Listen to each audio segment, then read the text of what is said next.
Mom, He's dead. I know. Then why keep digging? Because I spent 29 years married to him, and now he can't explain this. Explain what? This note. Then don't do this, Mom. Don't do what? Turn Dad into a monster because of one piece of paper. I'm not looking for proof that he cheated. I'm looking for proof that he didn't. Suppose you find something that destroys every good memory you have. Then at least they'll be honest memories. The wallet hit the kitchen floor before Erica Bush realized she had dropped it. A photograph slid beneath the table. 2 old receipts fluttered beside her shoe. Then a small folded piece of paper slipped from a hidden pocket and landed face up on the tile. Erica stared at it. She had been trying to put Alvin's things away. That was all. 12 days after her husband's death, and 3 days after his funeral, the cardboard box from the hospital was still sitting on the kitchen counter because Erica had not been able to bring herself to empty it. His watch was inside, his keys, the loose change that had been in his pocket, his wedding ring, and his wallet. She bent slowly and gathered everything from the floor. The folded paper caught her attention again. It looked old. The edges were soft, and the crease down the middle had nearly worn through. Erica unfolded it.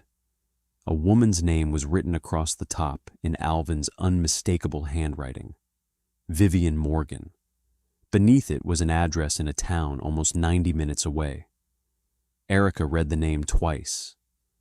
Then she noticed the words written underneath. Do not forget what you promised. Her fingers tightened around the paper. Who are you? She said, quietly. The kitchen offered no answer. Erica hurried to the drawer where Alvin's phone had been sitting since the hospital returned it. Her hands shook badly enough that she entered the passcode incorrectly the first time. She tried again. The screen opened. Vivian Morgan, Erica whispered. She searched the contacts. Nothing. She searched text messages. Nothing. Email. Nothing. Then she searched simply for Vivian. No results. Erica sank into a chair. For 29 years, Alvin Bush had been her husband. For 29 years, she had believed she knew when he was worried from the way he rubbed his thumb against his wedding ring. She knew he hated raisins, but liked grapes. She knew he pretended not to enjoy romantic movies, and then somehow always knew exactly what was happening in them.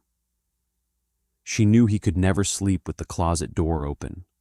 She knew the sound of his footsteps coming down the hallway. She knew how he took his coffee. She knew which side of the bed he would turn toward when something was bothering him. And yet another woman's name had been hidden in his wallet, not printed on a business card, not saved casually in his phone, written by his own hand, carried long enough for the paper to become worn. Erica looked toward the empty chair across from her. Alvin, what did you do? She said. 3 days earlier, she had buried a husband she believed she understood. Now she was not sure she had known him at all. And before this story continues, if stories about love, family, secrets, and the truths people leave behind are the kind that stay with you, subscribe to the channel. There are many more stories like this waiting for you. Erica did not sleep that night. At 2 a.m, she opened Alvin's laptop. By 3, she had gone through years of photographs. By 4, she was checking old bank statements. That was when she found the withdrawals. $400. Cash. Almost every month. Erica sat straighter. She opened another statement. $400. Another. $400. She went back 1 year, then 2, then 4. The pattern continued. On roughly the same week every month, Alvin withdrew $400 in cash. Erica stopped when she reached records from nearly 8 years earlier. She pressed both hands against her mouth. No, she said. Suddenly memories she had never questioned began lining up against him. Saturday mornings when Alvin said he had errands. Late afternoons when he came home and said traffic had been terrible. A few times each year when he claimed he needed to visit a client in another town. Erica had never checked. Why would she? Trust meant not needing proof. Now every moment she had once considered ordinary seemed capable of becoming evidence. At 7 a.m, someone knocked. Erica did not move. The knock came again. "Mom," a voice said. "Chris." She closed the laptop. "Door is open," she said. Her 26-year-old son entered carrying 2 coffees and a paper bag. "You need breakfast," he said. "I am not hungry. You were not hungry yesterday either." Chris put everything down and studied her. "What happened?" he asked. "Nothing." "Mom." Erica looked at him. Chris had Alvin's eyes. That hurt more than usual. She pushed the folded paper across the table. Chris picked it up. His brow tightened. "Who is Vivian Morgan?" he asked. "I was hoping you would tell me." "Me? Your father ever mention her?" "No. Think." "I am thinking." Chris turned the note over. "Maybe it is somebody from work," he said. "Your father retired 2 years ago. Then someone he used to work with. Why would he carry her home address in his wallet?" Chris did not answer. Erica opened the laptop again and turned it toward him. $400, she said. "What? Your father withdrew $400 almost every month for 8 years. Chris looked through the statements. "Maybe he liked carrying cash," he said. "He did not. Your father used his card to buy chewing gum." "Mom, you do not know that this has anything to do with her." "Then what does 'do not forget what you promised' mean?" "I do not know. Neither do I." Chris pushed the laptop away. "Then do not do this," he said. Erica stared at him. "Do not do what? Turn Dad into something terrible because you found a piece of paper." "I have not turned him into anything." "You are looking for evidence that he cheated." "I am looking for evidence that he did not." That silenced Chris. Erica stood and carried her untouched coffee to the sink. "I need to know," she said. "Why?" She spun around. "Because I spent 29 years married to him, and if he did something, then I need to know that too. He is dead, Mom." Erica flinched. Chris immediately regretted it.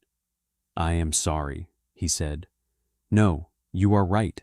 He is dead." She picked up the note. "And that is why he cannot explain this."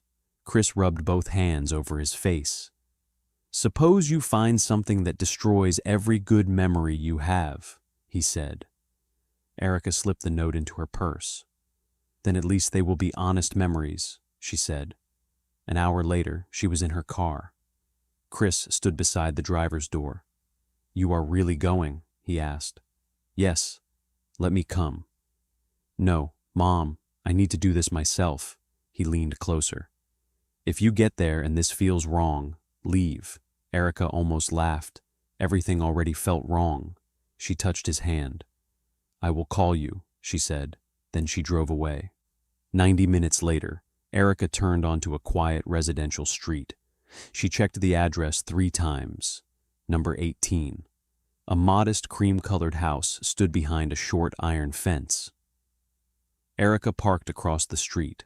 For 5 full minutes, she did not move. She imagined knocking and seeing a woman her own age, maybe younger. She imagined the woman's expression changing when Erica introduced herself. She imagined recognition, guilt, pity. Erica hated the pity most. Finally, she opened the car door. By the time she reached the porch, her knees felt weak. She knocked. Footsteps approached. The door opened. A man stood there. He appeared to be in his early 50s. "Can I help you?" he asked. Erica swallowed. "I am looking for Vivian Morgan," she said. Something changed in his face. "Who are you?" he asked. "My name is Erica Bush." He waited. I am Alvin Bush's wife. The man's hand tightened around the edge of the door. Alvin Bush, he repeated. You know him. Instead of answering, the man looked past Erica toward the street. Where is he? He asked. Erica's heart began pounding. Why? I have been trying to find him, he said. Why? Please answer my question first, he said. Where is Alvin? Erica forced the words out. He died 12 days ago, she said. The man stared at her. Oh, he said. His shoulders dropped. I am sorry, he said. Where is Vivian? Erica asked. The man looked down. Vivian died 6 months ago, he said. Erica stepped backward. For several seconds neither spoke. Then the man opened the door wider. My name is Michael Morgan, he said. Vivian was my sister. Erica looked past him. I think we need to talk, she said. Michael nodded. I think we do too, he said. Inside, Erica remained near the door. Michael disappeared into another room. When he returned, he was holding an envelope. Erica saw Alvin's name immediately. For Alvin Bush. Where did you get that? She asked. Vivian left it, he said. For Alvin. She told me if anything happened to her, I should make sure he got it. Erica looked from the envelope to Michael. What was my husband doing with your sister? She asked. Michael's eyes narrowed. I was hoping you could tell me, he said. Erica felt the room shift beneath her. You do not know, she asked. No, but you knew Alvin's name, only because Vivian mentioned him. How? Rarely. She said he was an old family friend. Was he? I had never met him. Erica pulled out the folded note. Then explain this, she said. Michael read. It. His face hardened. Where did you find it? He asked. In Alvin's wallet. Michael handed it back. I have never seen it, he said. My husband was withdrawing $400 every month. Was he giving it to Vivian? Michael did not answer quickly enough. Was he? Erica asked again. I think so, he said. Erica's jaw tightened. Michael walked toward a cabinet. Wait here, he said. He returned with a small wooden box. Inside were envelopes. Erica recognized Alvin's handwriting before Michael said anything. She took one. Vivian. Another. Vivian. Her fingers trembled. Michael said quietly, I found these after she died. Erica opened one. There was no love letter, just a note. Hope you are feeling stronger. Call if you need anything. Another said, do not worry about this month. Take care of yourself. Another, your father would be proud of you. Erica sat down. Michael leaned against the wall. Vivian got sick years ago, he said. Some months she could not work. Somehow, rent still got paid. Medicine showed up. Groceries appeared. And you never asked, Erica said. I asked constantly. What did she tell you? Michael hesitated. She said someone owed our father a debt, he said. Erica looked at the envelopes. What debt? I do not know. Who was your father? Thomas Morgan. The name meant nothing to Erica. She shook her head. Alvin never mentioned him, she said. Michael stared at her. Never. Not once. That afternoon, the two strangers began searching through the possessions of two dead people. Neither was comfortable with it. Neither could stop.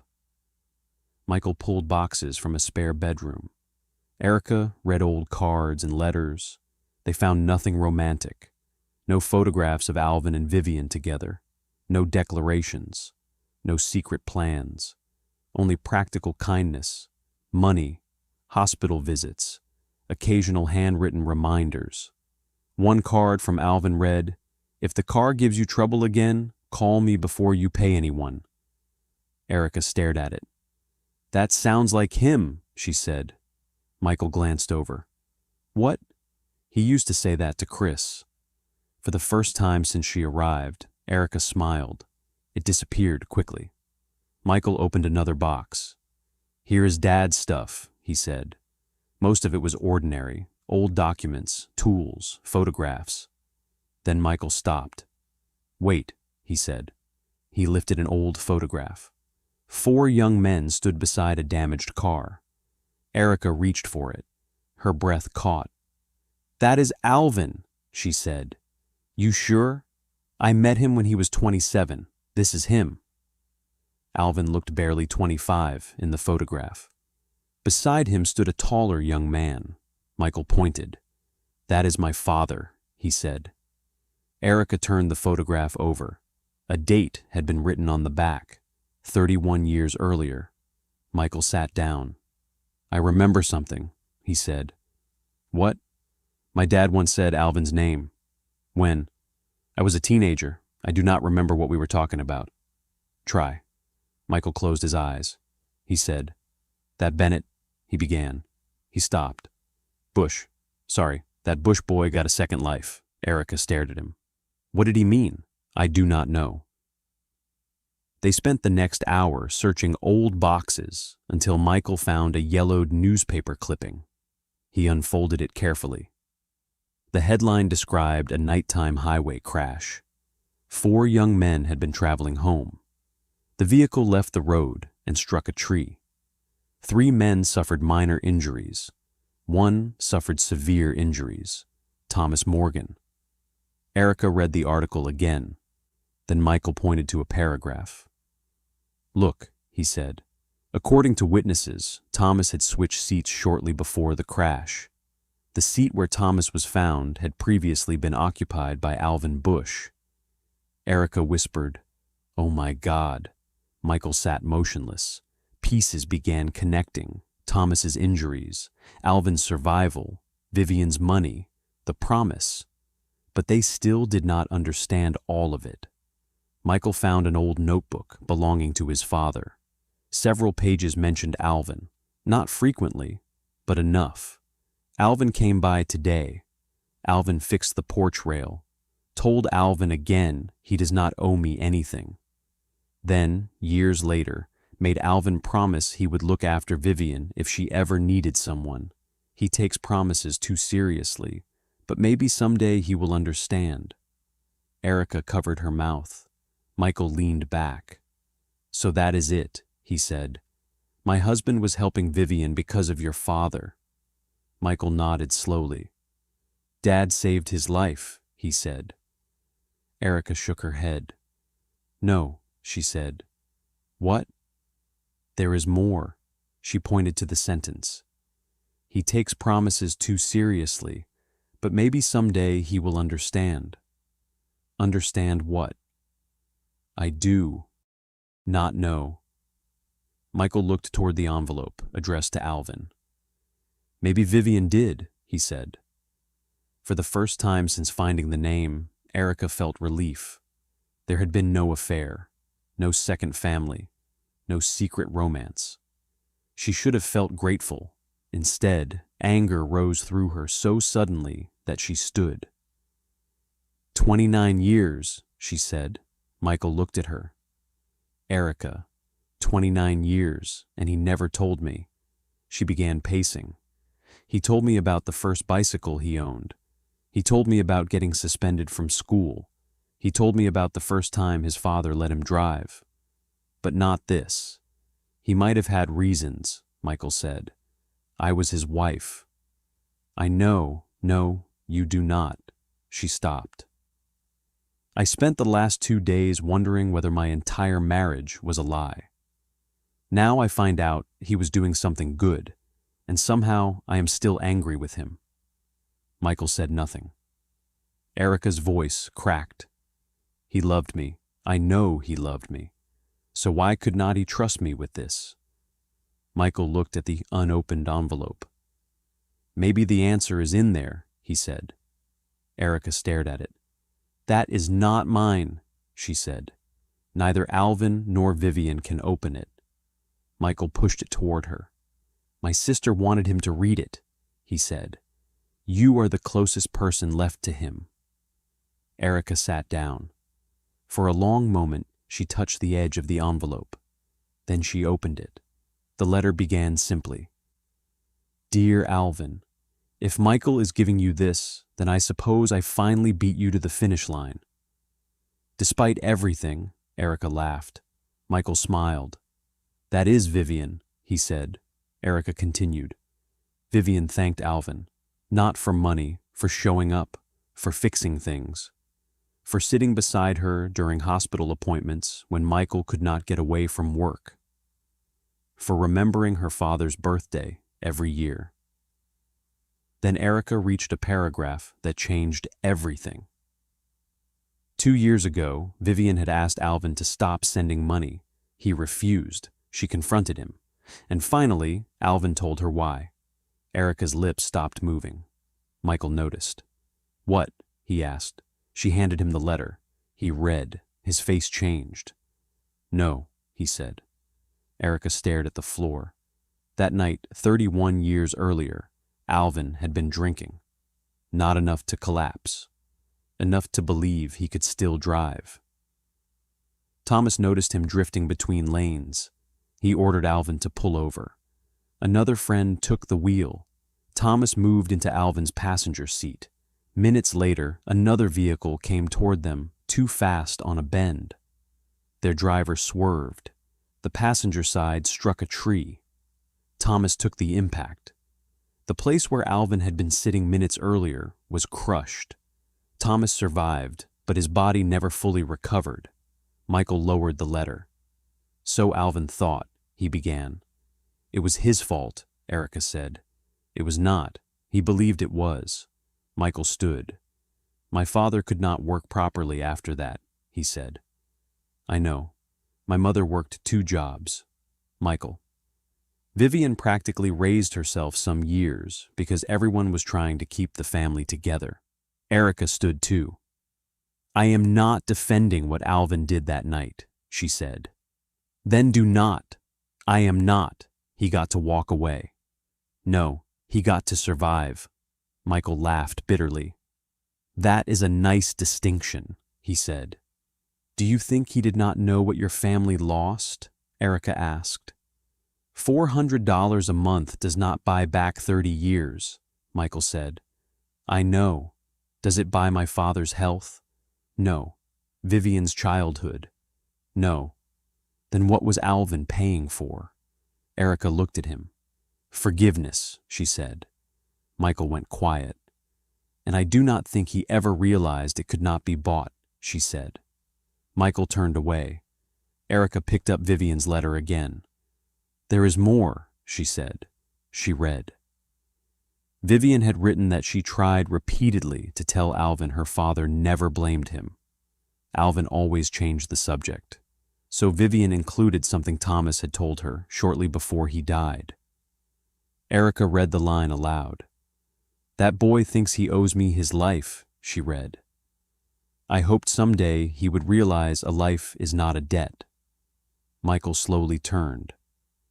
Erica continued. Thomas had not asked Alvin to look after Vivian because he wanted repayment. He knew Alvin would never stop punishing himself.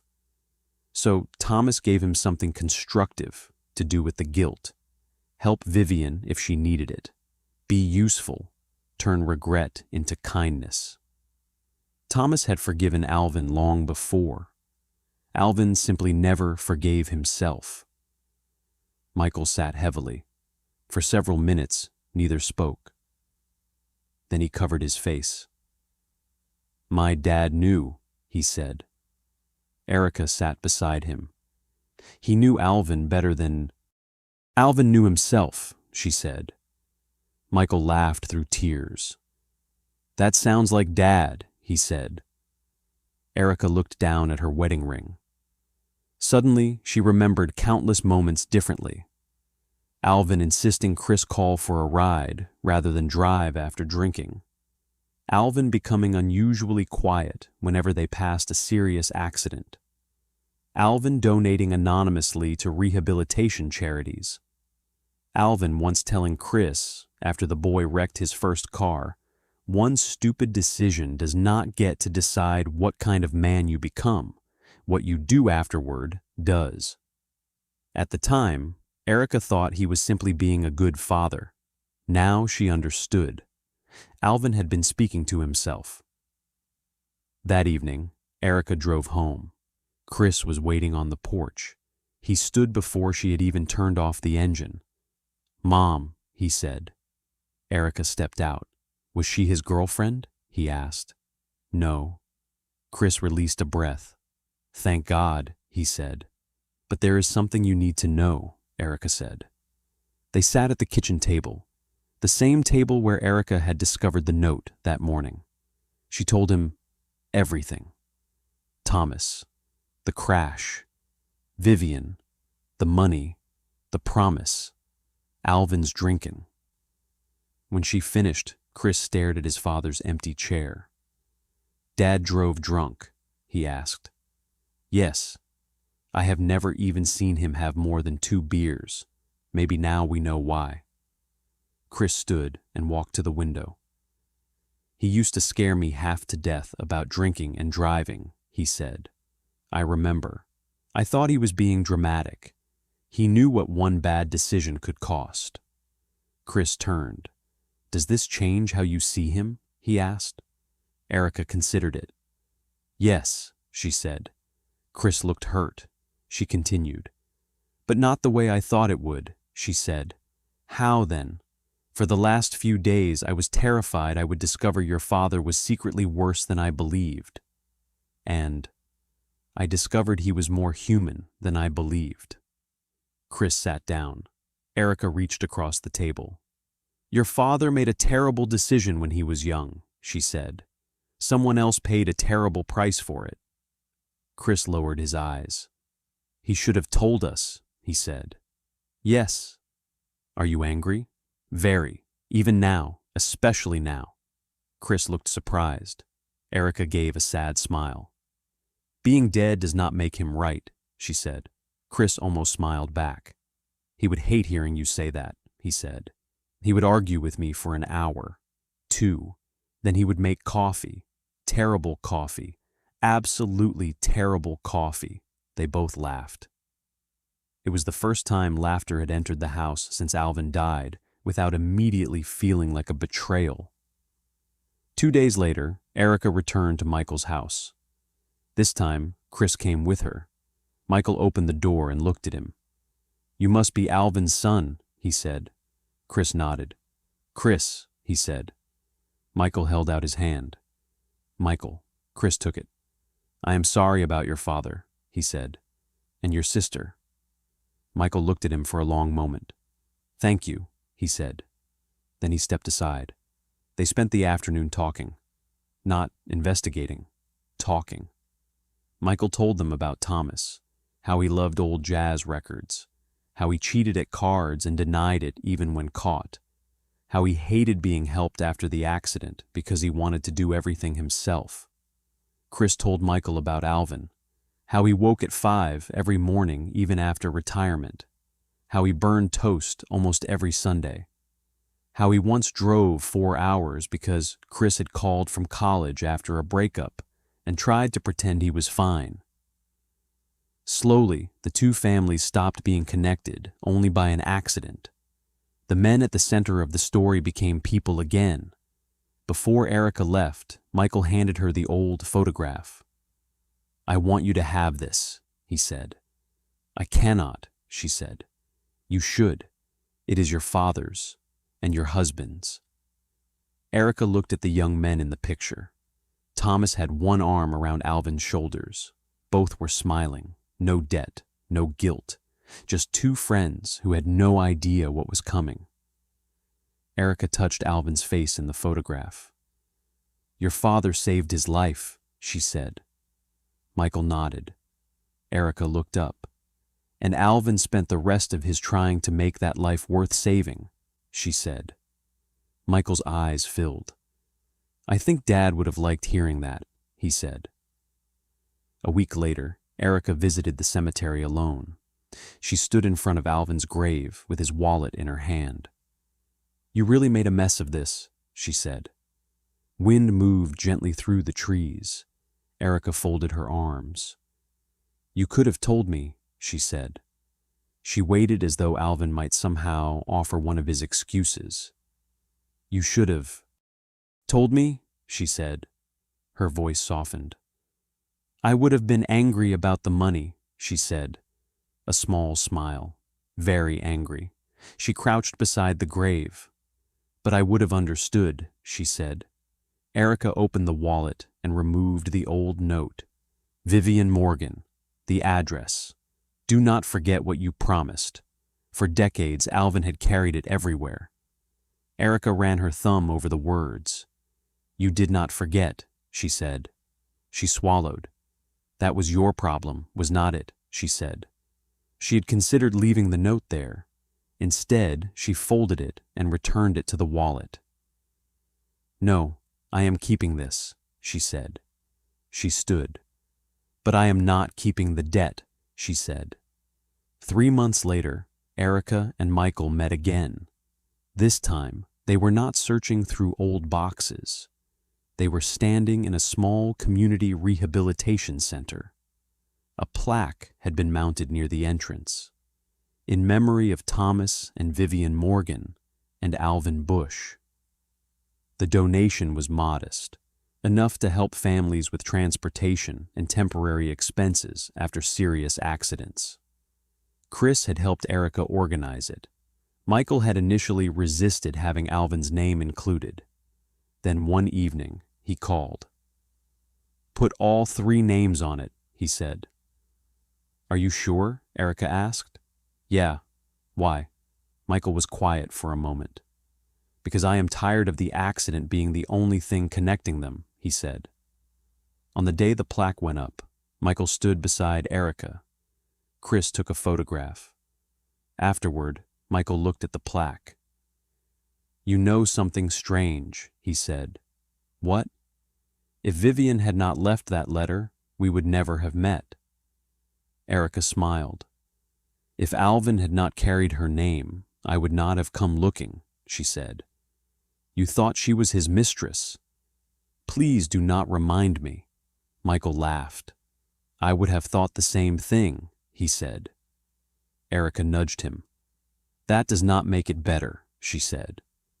"No, but it does make it funny." She laughed too. The sound felt easy now, not because grief had disappeared. It had not. Erica still sometimes woke expecting Alvin to be beside her. She still occasionally bought his favorite cereal without thinking.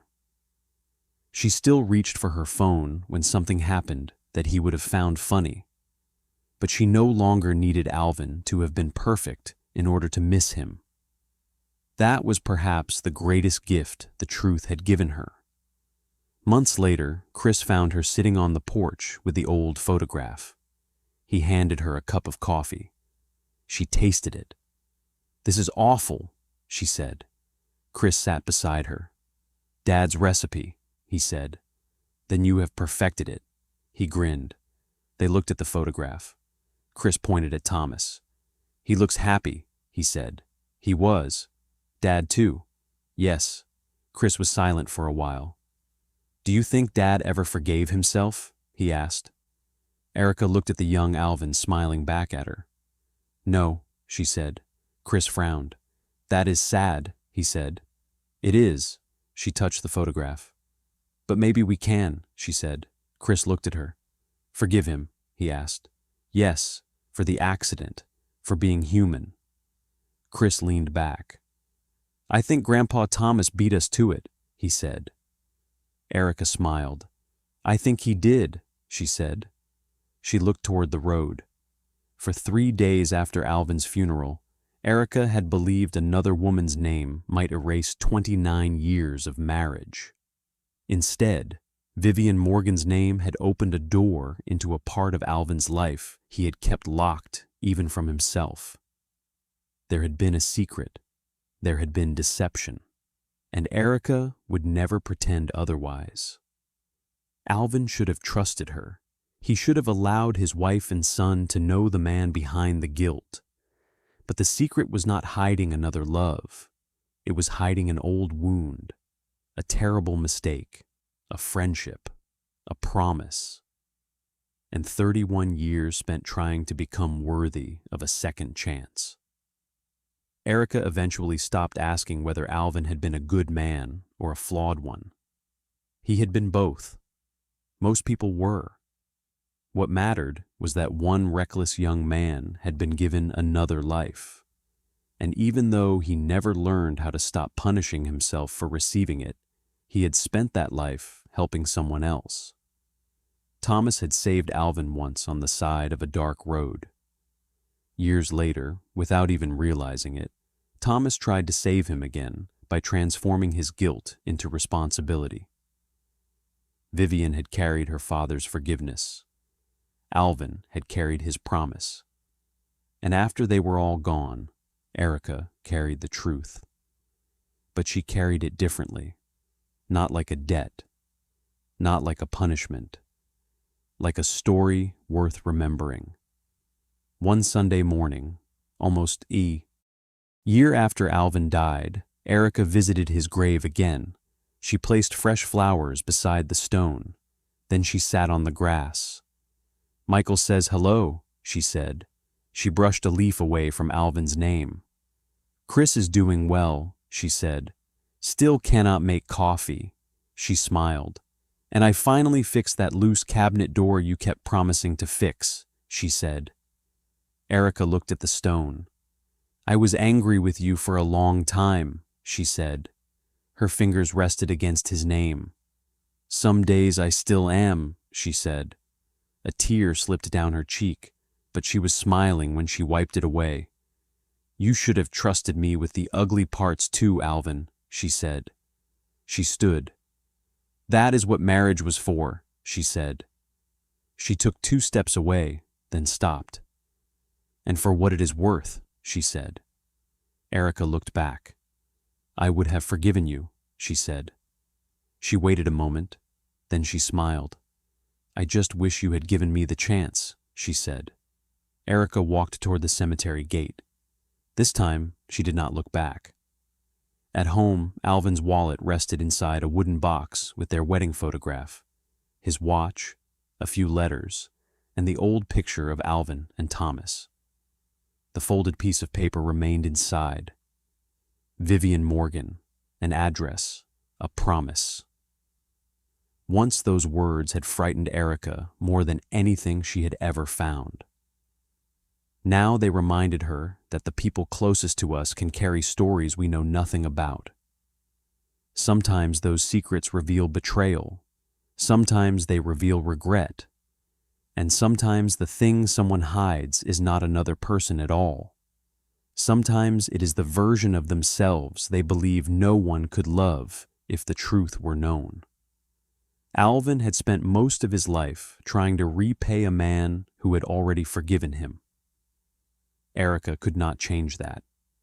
She could not go back and tell the younger Alvin that one terrible decision did not have to become a life sentence. She could not make him understand that Thomas had never wanted repayment. She could not ask why he had believed his wife could love only the parts of him that were easy to love. But she could decide what happened to the story now, so Erica chose not to pass down Alvin's guilt. She passed down the lesson instead. She taught Chris that accountability mattered, but so did forgiveness. That making amends was different from punishing yourself forever. That love was not proved by appearing flawless, and that sometimes the greatest act of trust was allowing the people who loved you to see what you were ashamed of. In the end, Alvin's secret did not destroy Erica's memories of her marriage. It made them fuller, messier, more truthful, and strangely more precious. Because she finally understood the man she had loved for 29 years was not a perfect husband with a hidden life. He was a flawed man who had made one terrible mistake, received an extraordinary act of friendship, and spent decades quietly trying to put more good into the world than the harm he believed he had caused. And perhaps Thomas had understood something Alvin never did. A second chance was not something a person had to spend a lifetime paying back. It was something they were supposed to live. Sometimes the secrets people carry are not hiding who they loved. They are hiding the parts of themselves they never learned how to forgive. And sometimes, even when the person is no longer there to hear it, love gets the final word anyway. If this story moved you, subscribe to the channel for more emotional stories about family, love, secrets, forgiveness, and the unexpected truths that can change everything.